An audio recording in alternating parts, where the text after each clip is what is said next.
Ja, så i den her video, så vil jeg forklare om genetik og slægtskab. Og først vil jeg redegøre for, hvad er et gen helt præcis, og et gen er et specifikt stykke DNA, som indeholder den genetiske information, der bestemmer, hvordan en levende organisme opbygges og fungerer. Og gener, de fungerer som en slags opskrift for proteiner, som er nødvendige for kroppens mange processer. Og gennem proteinsyntesen, så bliver så den her information omsat til proteiner, der blandt andet er med til at opbygge celler og væv, og samt også styre kroppens funktioner. Og generne har jo også stor betydning for organismens egenskaber, altså levende organismer som også vores egenskaber, altså vores fenotyp, såsom vores højde, øjenfarve og selvfølgelig også vores hårtype. Og fordi de påvirker jo, altså generne de påvirker, hvilke proteiner der dannes, og hvordan de helt præcis virker. Og alle gener, de er jo så organiseret og placeret i kromosomerne, og det er så inde i cellernes kerne, hvor de så tilsammen udgør organismens arvemateriale, altså også vores arvemateriale. Og det viser figur 1, hvor et gen koder for en egenskab, f.eks. hårfarve, som her, og det er jo sådan en rød hårfarve. Hvis en person kan have to varianter af genet, en dominant allel eller en recessiv allel. Hvis nu du har en dominant allel, som er homozygot, eller en heterozygot, så længe den dominante allel, og den kommer til udtryk i din genotyp, så vil du i højere grad få en ikke rødt hår med din fenotyp. Men hvis du har en homozygot recessiv, som kommer til udtryk, så vil du i højere grad ifølge figur 1 få den her fenotyp, som er rødt hår. Og figuren viser jo så, at menneskers hårfarve, altså vores fenotyp, styres af et samspil mellem vores gener, altså mellem over vores 100 gener. Og det understreger jo tydeligt, at der er en kompleks sammenhæng mellem genkombination og udseende hos mennesket. Men der kan jo opstå mutationer i gener, og det kan man så se her i figur 2, hvor vi tager udgangspunkt i en plante, og den viser en mutation i planter kaldet lemon white, som gør, at nogle planter får hvide blade, og normalt er bladene grønne, fordi de indeholder klorofyl, som er meget nødvendig for fotosyntese. Men mutationen, ja, den kan jo så ske, og det skyldes en ændring i DNA'et, altså en ændring i sådan selve genet, og som så er ansvarligt for produktionen af det her klorofyl. Og den her ændring kan så være opstået som fejl under kopiering af DNA ved celledelingen eller på grund af påvirkninger fra omgivelserne. Planten kunne sikkert have været påvirket af stråling, som så har gjort, at den så udviklede sig til at blive mere hvid. Og når genet ikke fungerer korrekt, kan planten ikke så danne klorofyl, og derfor bliver så bladene hvide i stedet for grønne, og uden klorofylen, så kan planten ikke udføre fotosyntese, og dermed ikke producere den rigtige korrekte energi, den har brug for. Og det betyder så, at de hvide planter har så meget dårligere overlevelseschancer i forhold til de grønne planter, fordi de i højere grad kommer til at uddø, fordi de mangler den her klorofyl, og ja, der er opstået en genmutation i deres gener, som så har gjort dem svage. Så i forhold til, hvordan genetiske egenskaber nedarves henholdsvis til Mendels arvelov, så først og fremmest så var Gregor Mendel en forsker, der opdagede de grundlæggende regler for, hvordan egenskaber nedarves fra forældre, men også til forældre til afkom. Og ifølge hans arvelov, så arver man gener fra begge forældre, og hvert gen findes så nemlig i to udgaver, som kaldes alleler, og det får man får en fra hver forældre. Og Mendels første lov tager udgangspunkt i, at organismer har to alleler for hver egenskab, og disse kan være dominante eller recessive. Den dominante allel bestemmer egenskaben, hvis kun den er til stede, kun en af dem skal være til stede, så bestemmer den egenskaben. Mens den recessive kun kommer til udtryk, hvis begge alleler er recessive. Derudover så har Mendel også en anden lov, og den siger, at alle gener får forskellige egenskaber nedarves uafhængigt af hinanden. Og det betyder så, at for eksempel Altså, altså vores fenotyp, altså vores øjenfarve og vores hårfarve, ikke nødvendigvis følges ad, men fordeles helt tilfældigt til selve afkommet, som vi sådan, ja, netop arver fra vores forældre.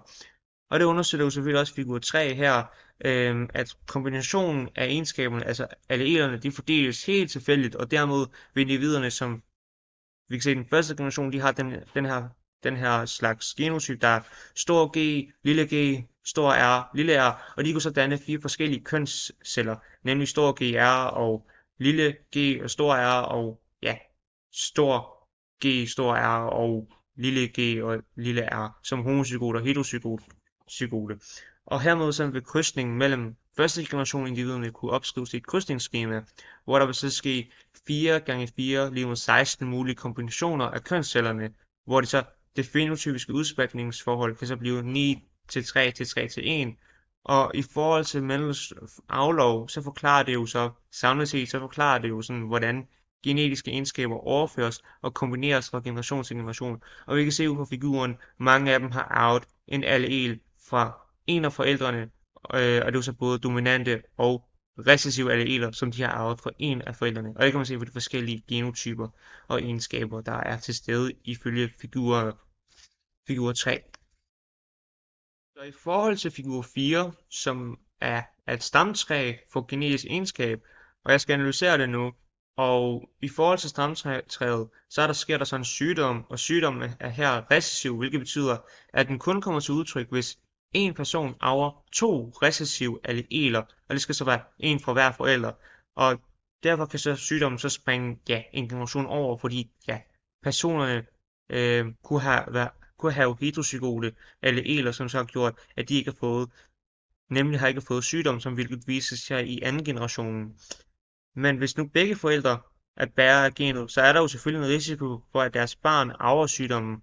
Og i dette tilfælde, så ses det så i den tredje generation, hvor to af afkommene har arvet recessive alleler fra begge forældrene, og det kan jo så skyldes, at de jo så har fået et recessivt allel fra faren og et recessivt allel fra moren, som så har gjort, at sygdommen kom til udtryk. Og da både drenge og piger kan blive syge, så er der jo så tale om en autosomal recessiv nedarvning. Og det betyder jo, at genet altså det sidder ikke på kønskromosomerne, men på et helt almindeligt kromosom. Og det gør jo så, at både drenge og piger kan arve den her sygdom, som nu første generationens har fået. Og dermed så er det jo så en autosomal recessiv nedarvning, fordi den sidder kun i det recessive allel. Okay, så i forhold til kodismarkører, så kan kodismarkører, de er jo så bestemte områder i DNA, som varierer fra individ til individ, og man kan jo bruge det her til at identificere dyr genetisk. Og i zoologiske haver, så kan man så analysere disse DNA-markører for at sikre, at hvert dyr er korrekt registreret og for at undgå forveksling mellem individer. Og ved at sammenligne kodismarkører mellem dyr, så kan man jo også bestemme slægtskab, og for eksempel hvem, der lige præcis er relateret til hinanden.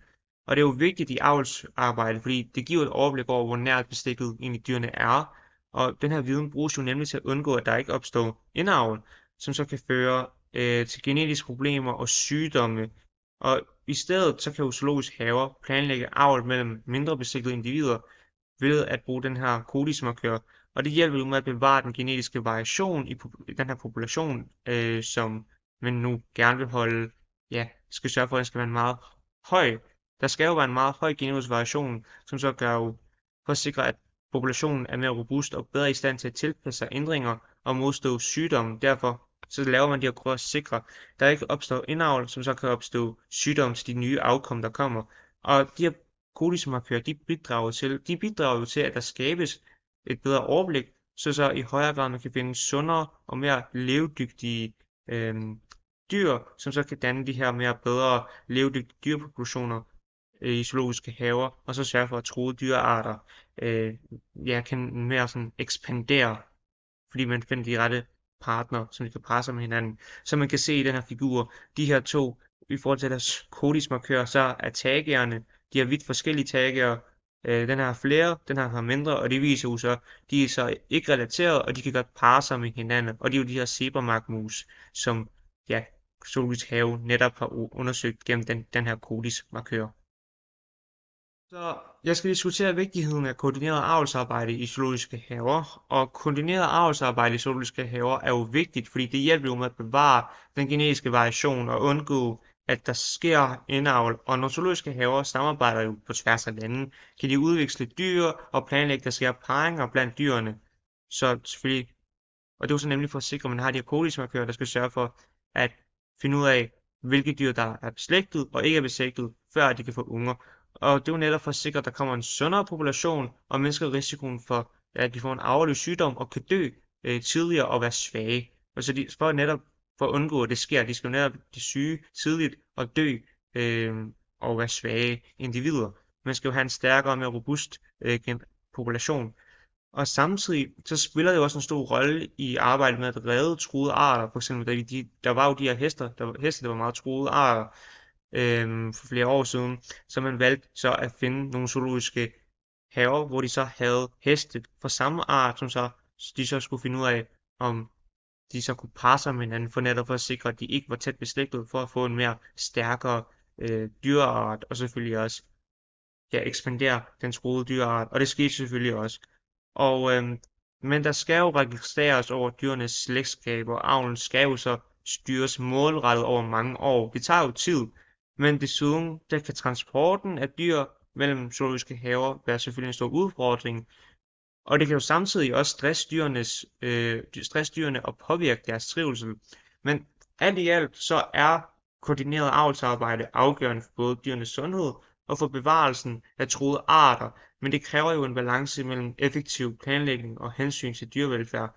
Men det er jo godt, at man laver det her koordineret avlsarbejde og sikrer, at man finder de korrekte dyrearter til at parre sig med hinanden, for at selvfølgelig sørge for, at truede dyrearter ikke bliver så truede længere, at der kommer flere af dem, men også for at sikre, at der kommer de stærkeste populationer